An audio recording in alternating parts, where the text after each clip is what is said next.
remember the Yeah. T-Rex? Yes, Yeah, yes. and also in 2015. But our most recent interaction was about a year and a half ago when you participate via video in our education AI forums. In the United States, teachers easily spend 5, 10, 15 hours a week doing things like preparing lesson plans, writing report cards, progress reports. If that 15 hours a week can become 2 hours because of AI, while you're supporting your students better, while you're getting better data, it's a very compelling thing for teachers. So I think in places like Taiwan, if teachers can immediately see how it benefits them with it, if they put an hour in to just learn a few tools, that next week they're going to save 5 hours. And then they can take steps to use more and more of these tools. And it's like it's our job, Junyi, Khan Academy. We have to make this as easy to use as possible and as natural to use. Actually, we are considering integrating the concept of future textbook to better engage classroom directly. Because in Asia, teachers might be less familiar with working closely alongside tutors, but are very comfortable with textbooks. So therefore, our strategy is to integrate physical textbooks, digital platforms, probably through QR codes, and then AI notebooks or tutors, and I mean to turn that into supporting tools for future textbook. Yeah. Maybe So we my should do last question. that. Oh, really? Oh, Well, okay. Cobb, Yeah. yeah, I mean, I think you're right. Well, yeah. What's your idea? And maybe Yeah. Taiwan can help. I don't know. Hi, Saul. I'm Hi, Ray. Ray. Nice to meet you. Ah, yeah. I'm the chairman and CEO of Generative Academy. And Junyi actually shares a special connection with you since our earliest version was forked from Khan Academy 2012 edition, actually. And we've since developed independently, growing into a team of 50 and nearly 20 engineers. So as you heard, we are the biggest online learning platform now in Taiwan with 5 million registrants. And one thing I want to add is that I even had the opportunity to visit you in 2014. Look at that. Yeah, you remember the Yeah. T-Rex? Yes, yes.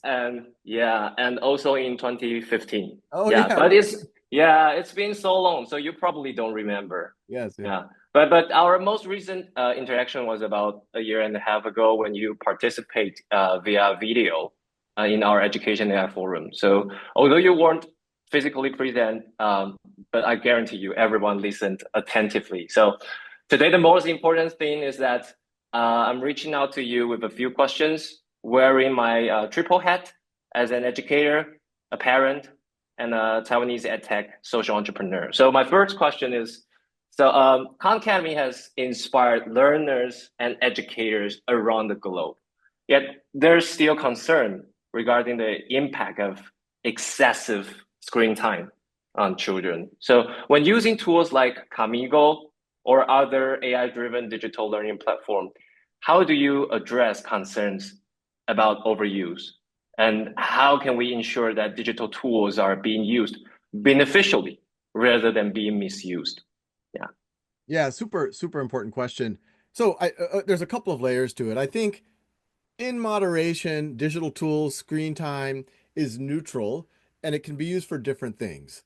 There are some things that are outright negative, where, students, if they spend too much time on the wrong types of social media, et cetera, it can really get in their heads and not be good for them, affect their mental health.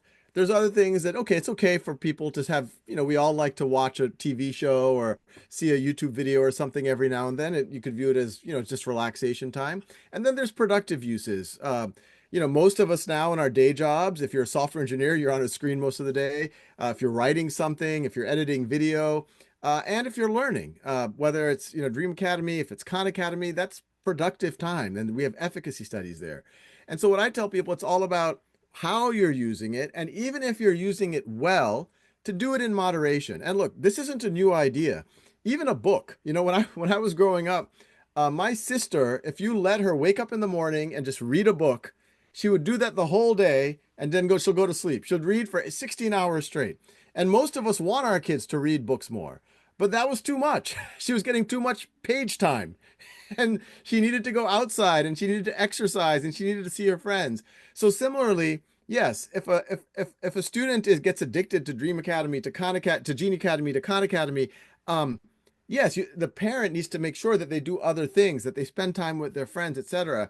But if they're doing it in moderation or they're doing other productive things, they're writing a novel, they're programming, they're editing video, um, that could be okay. And especially as when they're older, to put a few hours is, once again, as long as they're doing other healthy things, it's good. The stuff we need to worry about is the cyberbullying, the social media, et cetera, et cetera. One of my hopes, and I look, even in our own house, we're always trying to figure out how we can do this better.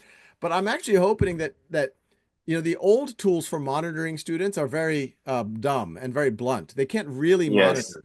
They're just filters on what websites you can go to. I actually think in the next 2, 3 years, we're going to see a whole generation of tools based on generative AI that can make sense of what's going on the screen. And those tools can be in contact with parents and educators. They can even create incentives. Hey, look, if you do 30 minutes of Genie Academy, or you do 30 minutes learning here, or Khan Academy, we'll let you do Minecraft for another 30 minutes, or we'll let you do TikTok for 10 minutes, whatever it might be. So you create those incentives. But then even if you go to a website like a newspaper website, which for the most part is okay, but let's say there's something, maybe the kid is 10 years old and there's an article about war or something that's not appropriate for that kid. It can filter that from the child intelligently because it knows it's a 10-year-old. It's talking to the parents. The parents say, hey, nothing too violent, or it could even potentially change some of the content to take out graphic images. So I'm actually hopeful that it can almost be like a safety monitor too. Got it. So, with the progress of technology, maybe the point is not just about screen time, but the content and how do we interact with it. And one thing I want to add is that my daughter is just 5 year old. I still give her iPad. The reason is because Khan Academy kids. So good. Yeah. So Oh, good to hear that. yeah, the content is what's more important than just the caution on like screen time or paper time. So my second question is about how can parents effectively use Kamigo or like ChatGPT's Tutor Me, also the app from Khan Academy, or other generative AI tools to support their children's learning, and especially probably like me or other parents want to learn from your personal example. How do you personally support your own children? And are there differences in approaches on the approaches or potential risk depending on different stages, like 0 to 6 years old, or elementary school stage, or middle school stage? Yeah, we want to hear from your experience. Yeah, there's also differences just based on the personality of the kid. I see that in my house. I have three kids, one 16, one 13, and one 10. And sometimes what I was able to do for the 16-year-old when he was 10 is different than what I'm doing for this 10-year-old. But I think there's a whole bunch of layers to that. First of all, obviously everyone is talking about artificial intelligence all the time. I'm obviously doing it a lot. Wrote a book about it. We're doing Khanmigo. But with all of that said, it's actually not about the artificial intelligence.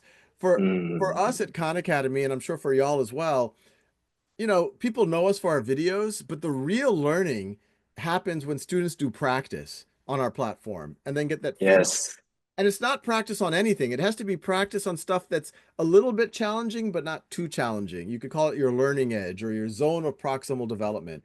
And in anything, whether you're learning a sport, you're learning a musical instrument, that's how you learn. You do practice on stuff that's a little bit difficult, you get immediate feedback, and you keep practicing and you keep getting better and better.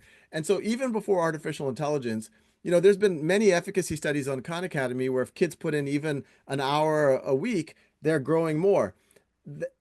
Even though we're known for the videos, that's not because of the videos. The videos are supporting that. If kids get stuck, they can watch a video, they can get a refresher. It's because of that practice. And so now in this AI world, I don't think the AI by itself is what's going to accelerate student outcomes. AIs are just another support as students are doing that practice on Khan Academy. If they're stuck, they still have a question after watching the video, the AI can be there. So my advice for parents, for parents of very young kids like your own, sit down next to them with them on your lap, do 30 minutes a day of Khan Academy Kids. It'll become a thing that you can bond over. Or yes, if you just need some quiet time at a restaurant, we've all been there where you need to give the device to the child. This is maybe 20 minutes where you don't have to feel too guilty about giving this device to your child, but in moderation. I think as kids get older, my advice would be the same.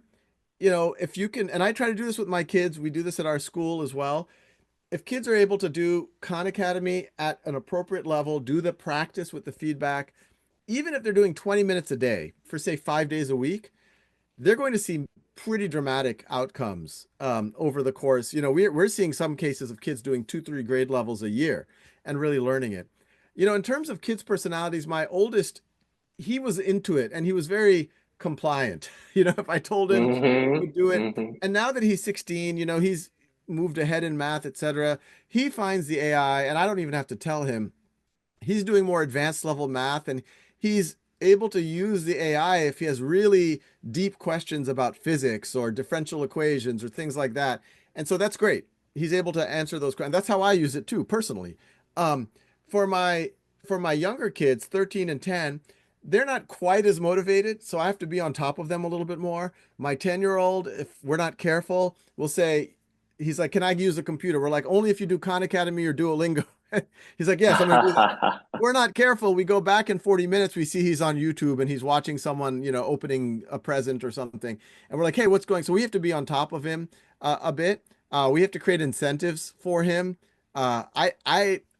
People might have different opinions, but we have had to bribe him sometimes. Every 5% you do on Khan Academy will get you a Pokemon pack. Like we've done that.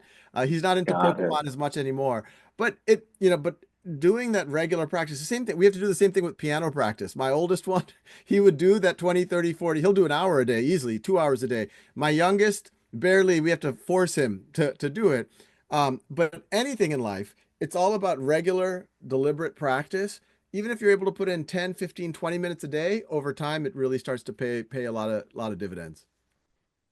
Got it. So yeah, every child is different, and what's the most important from your example is to bring them to practice with feedback. Build Yeah, that and habit. Build that habit. yeah, that habit. Yeah, actually, I have one data to share with you that in Junyi Academy, actually, for the learning time, 60% is on interactive exercise and 40% is on video. So just like you said, it's more important to do the practice with feedback. And our efficacy report also show that using interactive exercise is more important, but the combination of interactive exercise and video are like even better. Yeah. So yeah, agree on your sharing. And so actually in your book, so this is the English original one. I bought it from the US and the translated one. You discussed the future of AI tutors. We know it's not just about AI, but generative AI truly brings us the opportunity. So currently, how teachers in the US or around the world using Khan Academy and Khanmigo, and how's the adoption progressing? Any notable stories or challenges encountered? Yeah, we want to learn from Yeah, your experience. it's fascinating. When we were building Khanmigo, and this is 2.5 years ago, and this was before the world knew about ChatGPT. I write about it in the book. OpenAI had reached out to us. We had access to it. We knew there were so many opportunities, but we knew there were a lot of pitfalls too. This could be used for cheating. It can hallucinate. It could make math errors. How do you do safety, especially for younger kids? And we were working on all that, and then ChatGPT comes out, and then all the school systems start saying we got to ban it, etc. I was like, oh no, the school system's going to just immediately become at odds with AI. But in some ways, it was a blessing because by the time we launched, the reception was more positive. People started to realize, okay, this is going to be a part of kids' life if only someone put the right guardrails and thought about the pedagogy. And so we launched almost exactly 2 years ago. And at the time, I would have thought that, hey, if in 2 years we're even at 100,000, there's tens of millions of folks using Khan Academy every month. But if the AI tutor, people are, even if we're at a few 100,000, that'd be good. Now we have formal partnership in the US with over 1 million students in their districts. So it's hundreds of districts with Wow. over 1 million students. And this is both on the supporting students with their work as a tutor, but also supporting their teachers, helping them with lesson plans, writing progress reports, doing all the things that they need to do. A couple of things that we've learned. One is I would say 15, 20% of students who just immediately get it. They understand how to use the AI, they start running with it, and they get a lot of value with it because they're asking the right questions, they're engaged in the material. The other 80% of students, not so much. Either they're disengaged, not just from the AI, but entirely from their education, or they're not Mm, used to asking questions. And when we yeah. talk to educators, they say, look, this isn't a Khanmigo problem. This is something we need to give students more practice. When they raise their hands, they sometimes have trouble asking me a question, asking the teacher a question. But what we're doing in response to that is how do we make the AI more proactive? And how do we make the AI, the teacher, be able to direct what the students do with the AI more? So we are making things like a teacher can assign an AI activity. A teacher can say, it tells the AI and the student, I want you to talk to each other, the AI and the student, about this and figure out the following. And then the teacher can get a report and hold the student accountable. So that makes sure that the student is engaging, they're engaging in the right way, and then the teacher can understand this. One pattern that we've seen over and over Khan Academy, even before AI, is you can make something really cool, and there's going to be 15-20% of students who are very motivated, maybe like you and me when we were kids. We would have loved all this stuff, and we would have, but the other kids need the teacher, and we all needed teacher support, but especially these, someone to hold them accountable, tell them what to do next, and then see where they are. And so we're doing more tools on that side to tie the loop in from the teacher to the student, and then to be able to report that back. Oh, tie the loop back. Yeah, I like that because it's actually is related to my next question because Junyi Academy strongly aligns with your vision in this book, Brave New Words. And in Taiwan or Asian culture, besides exploring AI tutoring, actually we are considering integrating the concept of future textbook to better engage classroom directly. Because in Asia, teachers might be less familiar with working closely alongside tutors, so AI tutors, but are very comfortable with textbooks. So therefore, our strategy is to integrate physical textbooks, digital platforms, probably through QR codes, and then AI notebooks or tutors, and I mean to turn that into supporting tools for future textbook. So like from this little context, do you have any suggestion like facing different culture, school culture or social culture? How can we integrate technology or AI into our school or even education, broader education system? Yeah, Yeah. like what I share future textbook initiative. Yeah. No, there's well, one, in principle, you're right. Like, platforms like Khan Academy or Junyi Academy, they are better textbooks, I think, because what makes a textbook different than a nonfiction book? A textbook gives you some explanations that it's like a nonfiction book, but then what makes it a textbook is it gives you some practice. But in a textbook, you get no feedback, you run out of practice, you get no support.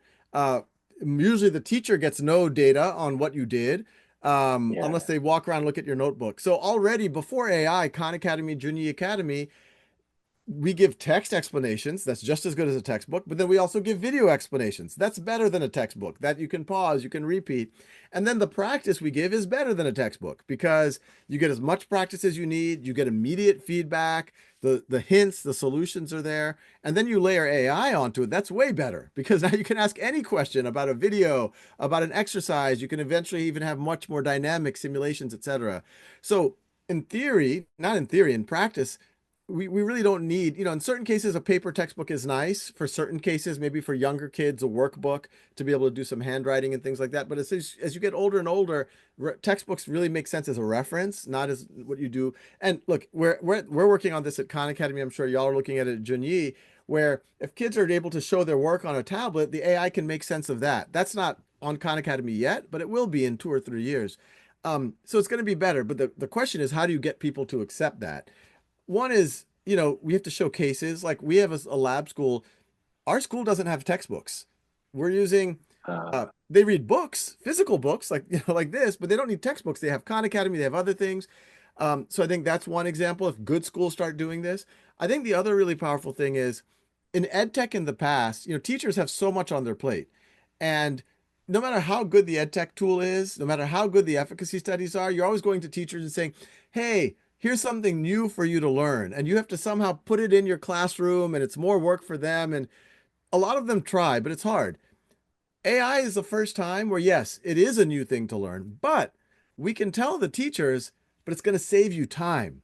And that's a very compelling proposition where not only will Yeah. it improve student outcomes, but in the United States, teachers easily spend 5, 10, 15 hours a week doing things like preparing lesson plans, preparing their own knowledge, grading papers, writing report cards, progress reports. If that 15 hours a week can become 2 hours because of AI, while you're supporting your students better, while you're making your lesson plans more fun for everyone, while you're getting better data, it's a very compelling thing for teachers. And they don't have to do it all at once. What we're seeing in the US is the adoption of teachers using AI, whether it's Khanmigo or ChatGPT or other tools, is faster than I've ever seen them adopt any technology because they're seeing this.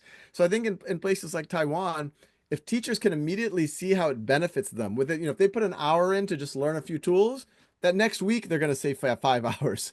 And then they can take steps to use more and more of these tools. And it's our job, Junyi, Khan Academy. We have to make this as easy to use as possible and as natural to use.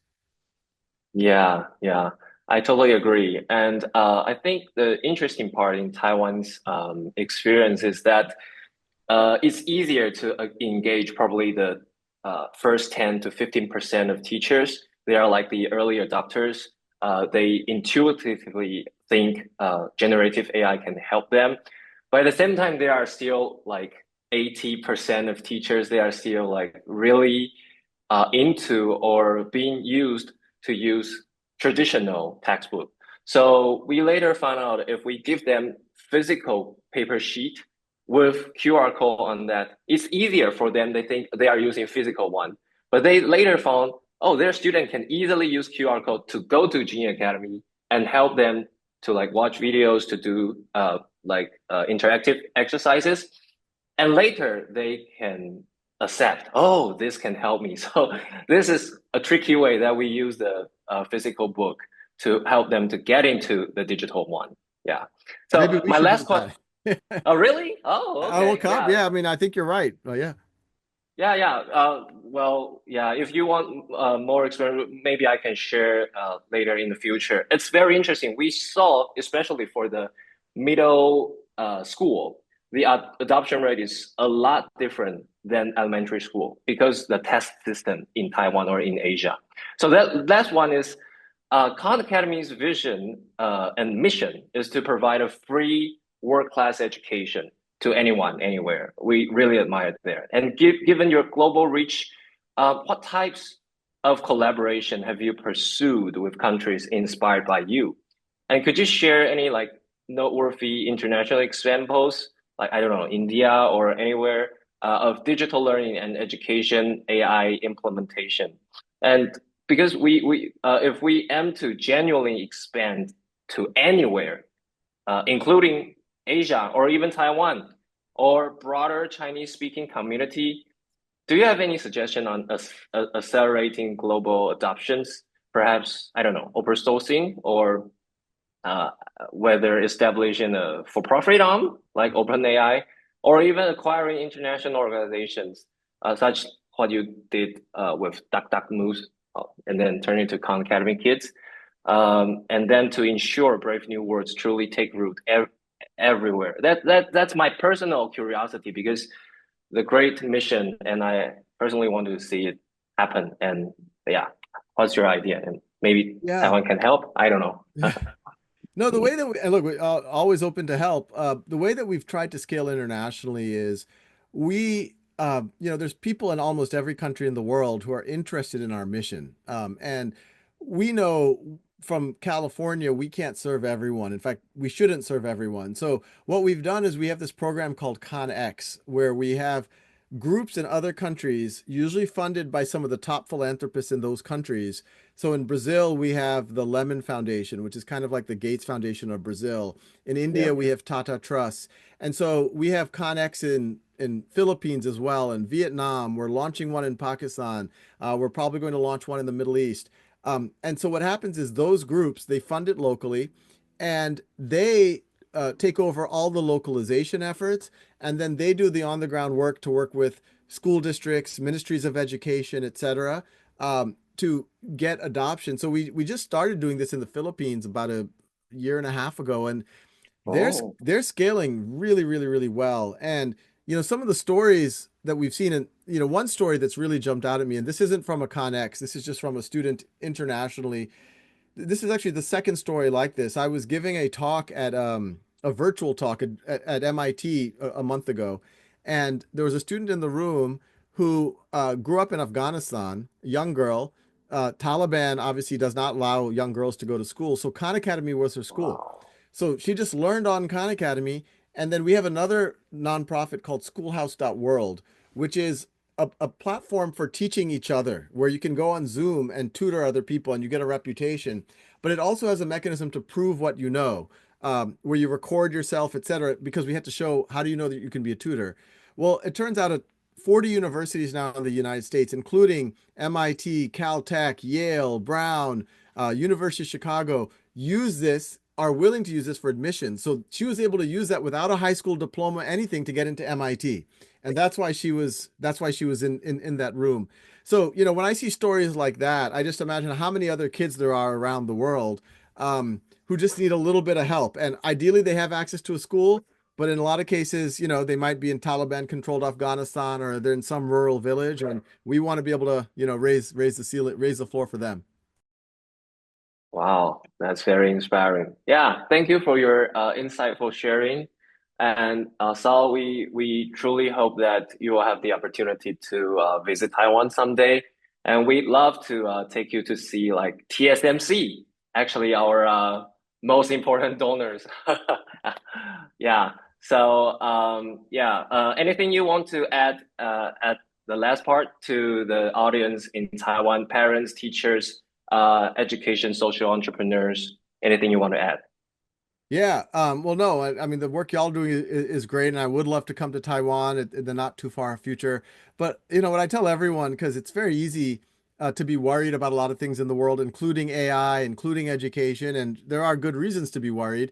But it's also a very exciting time. There's never been more opportunity when there's periods of change, technological change, social change, political change.